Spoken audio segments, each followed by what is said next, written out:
So every year, a lot of students with a lot of hope look up to the UPSC final list to see their names, but only a few hundred manage to put their name in that coveted list.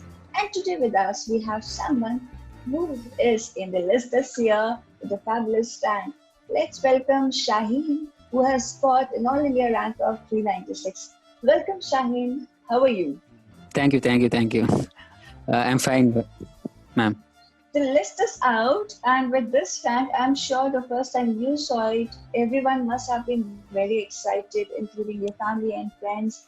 What was your initial reaction after watching the results? I was very much happy to see my name in the list, but I could not share my joy with my parents. I'm right now in home quarantine, so that was I could not share my happiness with my family. But yes, they are also happy, and my relatives, family, friends, everybody is happy with this result. And also, I got a sense of satisfaction that I could make it into the list. Very well. Initially, when we start the preparations, it is this day that we look forward to when the results are finally out. What inspired you to join in and start preparing for UPSC? Actually, it was a childhood dream where my father inspired me. He used to be in social service, so that was the inspiration that I got, and he guided me all through these years to take up civil service as a career. Yes, that was my moment when I realized that I should join civil service. If you have to advise an aspirant, how much time frame should one have in mind while preparing for the services? Since everyone is pretty impatient, some say it's a year, some say it should be 2 years, and accordingly it varies according to the potential of each and every candidate. But if you have to say how much time should one keep in mind while preparing for UPSC? I think it's depend upon person to person. At least the cycle is at least 1 year in length. So anywhere around 2 years, I think, because I have this was my second attempt. So I have spent almost 3 years through this journey. So I think it's basically person to person how long it will take. Very well. Now coming up to the main part, the preparation. Current affairs play a crucial role in your final results in the tally. How would you suggest one go ahead and prepare for the current affairs? Basically, I started with reading Hindu newspaper. So that was my the one of the core point of current affairs preparation.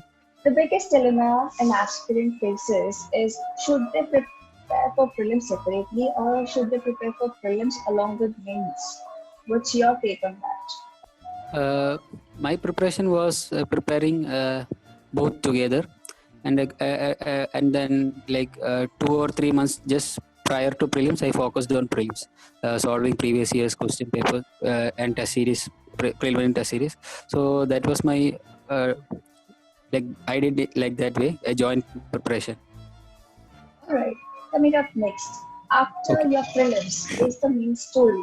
The mains, writing down the mains, which is a big thing. How soon do you think one should start practicing writing answers in the journey? Should it begin with the very beginning or should it be after prelims? What's your take? Anything when we start doing, I think whenever we start writing answers at the earliest, it is the best. But in my case, I started only after my prelims during my last attempt in 2018. It helped me a lot. And as you said, the test series, the answer writing is the core of the civil service examination. About the mains, there are so many questions in the mind of an aspirant. Since we are loaded with so much of information, what was your strategy while preparing for the essay part? In the essay preparation, I mainly focused on writing few essay test series, and I feel that content-wise, we will get the content from whatever we are preparing in the GS papers. So content-wise, we will be okay, but writing the structures is the main point in essay. So for that, what should be written in the intro? So that I think the mentorship helped me a lot. So in the essay, I followed intro from the intro. I started with a real life example and ending it with some quote. So that was my strategy in essay. And as they say, coming up next, the devil lies in the details. Let's go to the general studies, which form the core of the mains exam. Let's start with paper one. GS paper one. What were your sources and how did you prepare? The sources are, I think, almost everybody will be following the same standard sources for history, geography. I too followed the same sources. And for society, I think I work a little bit because last year I could not do well in the society part. Like in society, we should be diverse aspect of that particular question should be attended. So I think yes, this is it. I've mainly followed the standard books. That's it, and prepared through this test series, mains test series. Okay, coming up to the GS paper 2. Now, GS paper 2 can make your result or break your result. How did you go ahead with preparing for GS paper 2? For GS paper 2, like I followed the standard books, and Lakshmikant was one of the basic book that we should follow in paper 2. It helped me a lot during this time too. Like there were so many factual questions that were asked. Regarding IR, I followed the current affairs, and along with like in every GS papers, I think answer writing is the key. Yes, that's it for paper 2. Okay. Now the next GS paper 3, which is a lot more dynamic than the other papers. How did you prepare for GS paper 3? For GS paper 3, I mainly focused on the current affairs, whatever news coming in the current affairs and which are there in the syllabus. I focused on that particular topics. I had an advantage in paper 3 is that I am a biotechnology graduate. So in the last two attempts, there were a few questions directly from biotechnology. I think that helped me a lot. And also in the science and technology, I am a BTech graduate.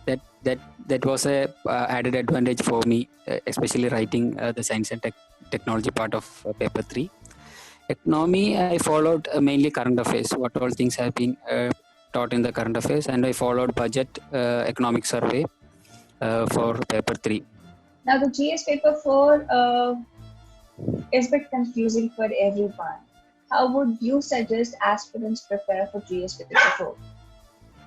Okay, GS paper 4, I think there is a syllabus, and I think that keyword should be like we should understand what that keyword is. Like for example, what is conflict of interest, what is empathy. We should analyze that, understand what are these particular keywords given in the syllabus. And I too had these issues in my last mains where I took it very simple. Like ethics, it is an ethics paper that I get write whatever comes to my mind at that point of that point of time. But my marks were pretty much low. So I analyzed that I have to work on ethics. So answer writing was one of the key aspects so that we could complete the paper in the given time. I think for ethics, we have to know the keywords and completing the paper at the given time. That's make the difference. All right, coming up next, when your GS papers are done, then we come to the crux, the main part, which makes or breaks the entire score. Very much crucial, your optional. How did you decided what optional you wanted to choose? Since a lot of aspirants are a bit confused about starting and choosing an optional. When coming to optional, I was also a bit confused what to take, what not to take. So there was so much perception out there regarding the scoring pattern of this particular optional. This optional will be scoring, this is not scoring optional. So I kept in my mind was I'm a bit comfort with science subject, so I will be going with the science subject. And when I took the syllabus of zoology, there was so much overlap with my graduation subject. So I thought I will go with zoology optional. And how much time did you devote for the preparation of your optional along with your prelims and mains preparation? I started my preparing for optional in early 2018 when I joined the classes for zoology. And yes, along with the GS General Studies paper, I have been I have been devoting a certain time for optional 2. So I think it's a long journey from 2018 till 2019 mains. Yes. Okay. Now coming up to the entire class, what you suggest is if one has to go for current affairs, Hindu along with the monthly compilation and GS the standard books. Plus, be very focused about what optional one wants to decide and start preparing early so that Yes. there is enough time and enough focus. Yes. After the mains list is out, one is very excited for the next part, that is interview. What was your strategy and how important do you think guidance is when preparing for the interview part? So interview, interview was my, I should say I was a bit feared about interview. Basically due to these communication issues, like I'm not comfort with the English language a little bit, not very much comfort with English language. So I was a little bit feared on this interview. And along with that, I have taken so many mocks interview. I think that my fear of this language barrier will be gone. And along with that, I made a good friend circle where we used to talk daily for 1 or 2 hours. That improves our communication skills. So I think these are my strategies that I followed. All right, Shani, if you have to bust some myths about the civil service profession, like if you were to tell yourself a few years back that don't believe in this thing or that thing, what myths would you like to bust about the profession? When I started my preparation, the first myth I heard that if you study for 8 hours per day, you can clear this exam. So my initial thought was at least I should study at 8 hours per day. So later I analyzed that it's not that time, like particular time span that you should study. Like you should prepare a basic timetable, and like how long you can study, you study at that particular time, whether it is 6 hours, 7 hours or 5 hours a day. You use that time judiciously. You focus on that particular time. That was one myth. And secondly, in choosing the optional, like there are so many myths out there. Scoring optional, maybe faculties materials will be available, everything is there, that too plays a role. But I think in my case, I think the interest in the subject helped me a lot, because it's a long journey. So you have to sustain all through these years. So if you do not have that interest in that subject, it may become a little boring, maybe a few years later. So I think the subject, while taking optional, interest plays a major role. Then the third myth is regarding this interview. Like we are not fluent in English, that may affect our performance in the interview. But when I went for the interview, I felt that like they are looking uh, what ourselves is, rather than our English skills or anything like that. I think they are looking purely at our personality, how we are thinking, how we articulate our answers. That's it. Nothing. We don't need to have that English fluency and all. Yes, these are the three myths, I think. Also, I would like to add the third part plays a major role since a lot of students are concerned about the vernacular languages they know and the interview sessions are to be in English or maybe they are not very comfortable with it. Now, moving ahead to the next one, what suggestions would you like to give to the aspirants who are just beginning to prepare for this exam?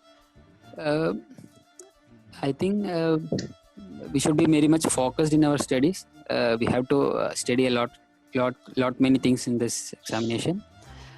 I think rather than looking at the result, you give your 100% effort. So there is a possibility of getting down at any phase of this exam. So rather than focusing on that result, focusing on our studies, whatever standard books we are having, following that standard books. I think that's a important message I have to give, because I also had these all many issues, like these fears I was there, whether I may be able to crack this exam. So this exam, I think there is a UPSC having a level playing field for everyone. So if you work hard, you can crack it. That's it. Thank you so much, Shaheen. Congratulations, and we wish you all the very best for your bright future. And we wish Thank you. you Thank so you. many more things. Thank you so much for your time, Shaheen. Thank you. Thank you. Thank you. Thank you.